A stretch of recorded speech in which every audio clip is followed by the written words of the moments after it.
Hey, welcome back to What Women Don't Say, the show where we finally say it. I want to start today's episode with a scene. Tell me if this sounds familiar. It's Sunday. The house is a disaster.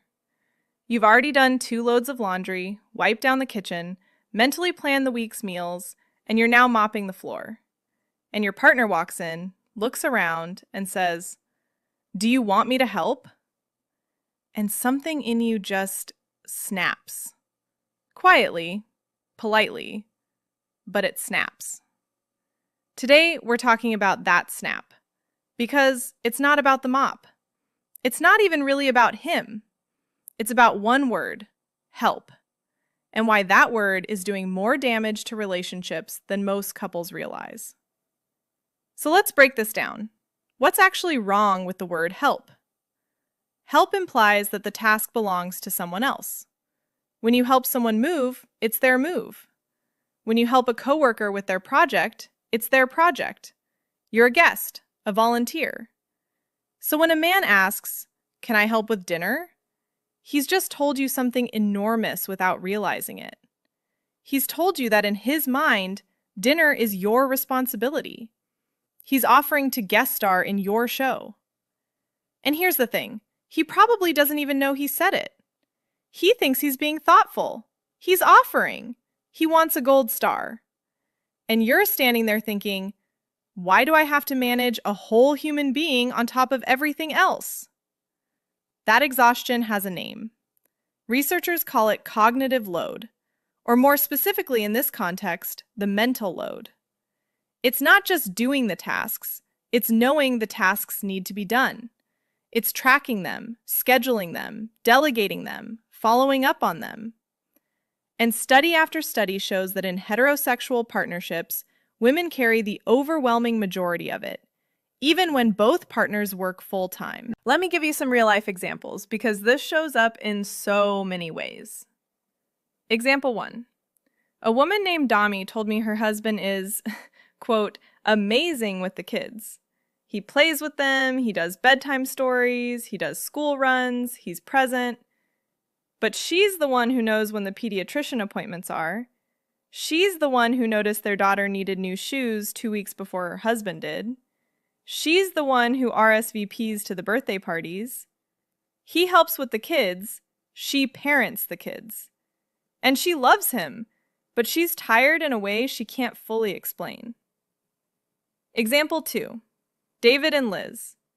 David does the grocery shopping every week, genuinely, without being asked. Big tick. But Liz still has to write the list, because if she doesn't write the list, he'll come home with 3 types of cereal and no vegetables.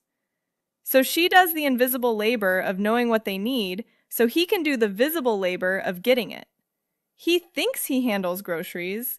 She knows she handles groceries. And she handles him handling groceries. Example 3, and this one's subtle. A couple is hosting a dinner party. Both are busy. He says, "Just tell me what you need me to do." She gives him a list. He does everything on the list. The dinner party is a success. He's proud. She's exhausted. Because she did the entire job of planning, delegating, and managing. And then he did the easy part of executing. And somehow they both walk away thinking it was equal. Now, and I want to be careful here because this is not a man-bashing episode. Where does this come from? A lot of it is how men were raised. If you grew up in a house where mom handled the home, you absorbed that as the default. You didn't learn to see the work because you were never expected to see it. It was just done, magically, by women. And the word help is the linguistic fossil of that upbringing. It's the ghost of a childhood where the home wasn't your domain. The other piece is social reinforcement. When a man does domestic tasks, he's often praised in ways women never are. He takes the kids to the park and other parents call him a great dad. She does it every Saturday and no one says a word. That praise loop tells him he's going above and beyond, when really he's just parenting. Okay, so we've named the problem. Now what? First, the conversation has to happen. not in the middle of an argument, not when you're holding a mop and you're already resentful, but a calm, honest conversation where you name what you're actually experiencing. Not, "You never help." That's already using the wrong word. Try, "I feel like I'm the one who manages our home, even when we're both doing tasks. Can we talk about that?" Second, ownership, not task lists. The goal isn't for him to do more things you assign. The goal is for him to own entire domains. Not, "Can you do the dishes tonight?" but, "Can you be the person who handles the kitchen this week?" That means noticing when it needs cleaning, doing it, and not waiting to be asked. Ownership means he carries the mental load for that area, not just the physical execution. Third, and this one's for the men listening, or the women who want to share this episode, notice the word help when it comes out of your mouth. Catch it. Replace it. "Can I help with dinner?" becomes, "What are we making for dinner?" Or, better yet, just start making dinner. That shift in language is a shift in ownership. Here's what I want you to take away today. The word help isn't just a word. It's a worldview.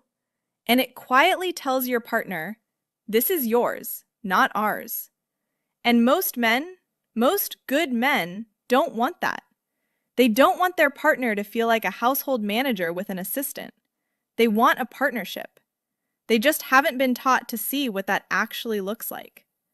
So the work, and yes, there's more work, I know, it's always more work, is to name it. Clearly, kindly, and repeatedly until it sticks.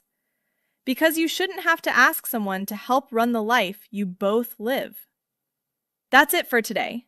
If this hit home, share it with someone who needs to hear it, or someone who needs to give it to someone who needs to hear it. You know who I mean. I'm Rosie, and this is What Women Don't Say. Share and don't forget to subscribe. See you next time.